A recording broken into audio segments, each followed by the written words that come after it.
Seorang pria berdiri di atas bukit. Pandangan matanya menembus cakrawala. Ia bukan raja yang haus kekuasaan.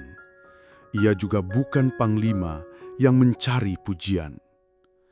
Ia hanyalah seorang hamba Allah yang ingin dunia kembali damai dan umat Islam bersatu kembali dalam ukhuwah. Namanya adalah Salahuddin Al-Ayyubi. Sosok yang dikenang hingga hari ini bukan hanya karena keberaniannya, tetapi karena kemuliaan akhlaknya.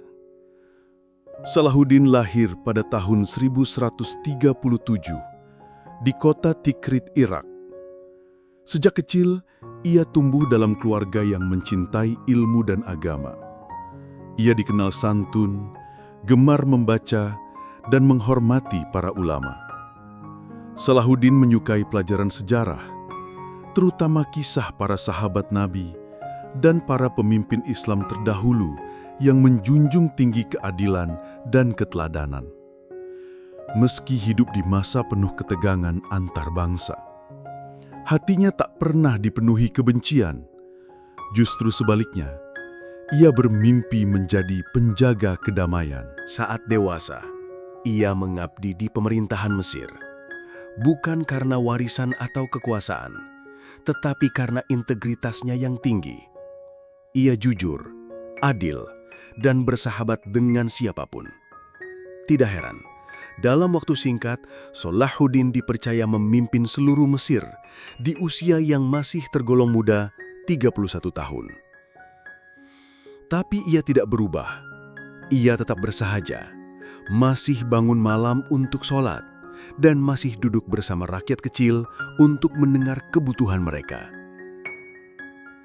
Di masa itu, dunia Islam terpecah. Wilayah demi wilayah berdiri sendiri dan terkadang saling berselisih. Salahuddin tidak menyatukan umat dengan kekuatan. Ia menyatukan dengan hikmah dan kebaikan akhlak. Ia menulis surat persaudaraan, mengirim bantuan ke negeri-negeri yang lemah, dan mengajak para pemimpin lokal untuk berdialog.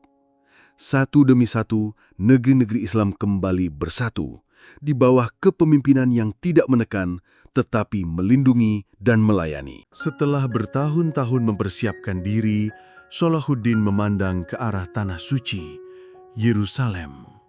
Sejak lama, tempat itu tidak dikelola umat Islam. Rumah-rumah ibadah tidak dijaga, dan masyarakat dari berbagai kalangan tidak mendapatkan perlindungan yang layak. Salahuddin tahu, Yerusalem bukan hanya simbol kejayaan, tetapi tempat suci yang harus dirawat dengan penuh amanah dan kasih sayang. Ia lalu memimpin perjalanan ke sana, bukan dengan semangat permusuhan, tapi dengan niat memulihkan kedamaian. Tahun 1187 Masehi, Salahuddin dan pasukannya sampai di Yerusalem. Setelah melalui negosiasi yang panjang dan tertib, kota itu diserahkan tanpa kekacauan. Salahuddin tidak menghancurkan rumah siapapun.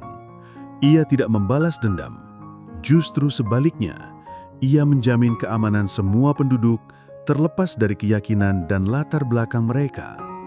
Ia membebaskan banyak orang tanpa tebusan. Rumah-rumah ibadah dibiarkan berdiri, lonceng gereja tetap berbunyi, dan masjid kembali dibuka untuk kaum muslimin. Ia berkata kepada para pengikutnya, "Tanah ini adalah tanah suci. Siapapun yang tinggal di dalamnya berhak mendapatkan ketenangan dan perlindungan." Kebaikan Salahuddin terdengar hingga ke negeri-negeri jauh. Raja Richard dari Inggris, salah satu pemimpin besar saat itu, mengagumi sikap dan kebijaksanaan Salahuddin. Ketika sang raja jatuh sakit, Salahuddin mengirimkan tabib terbaik dan perbekalan untuk membantu kesembuhannya, padahal mereka berasal dari pihak yang berbeda. Tindakan itu mengubah cara pandang banyak orang. Bahkan para penulis dari Eropa mengakui, ia adalah pemimpin yang lembut yang membuat lawan pun menaruh hormat. Setelah bertahun-tahun mengabdi, Salahuddin wafat di usia 56 tahun. Yang mengejutkan, Ia tidak meninggalkan kekayaan. Semua hartanya telah digunakan untuk membantu masyarakat, membangun masjid, dan menyokong pendidikan. Di atas makamnya tertulis, "Ini adalah makam seorang hamba Allah yang tidak memiliki apa-apa kecuali amal baiknya."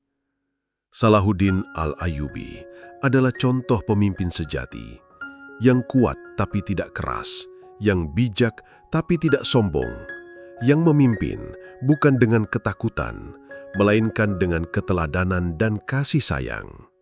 Di zaman ini, ketika perpecahan mudah terjadi dan kebenaran sering diabaikan, mari kita belajar darinya, bahwa kepemimpinan adalah amanah, dan kemenangan sejati adalah saat kita bisa menyentuh hati manusia dengan keadilan dan kasih sayang.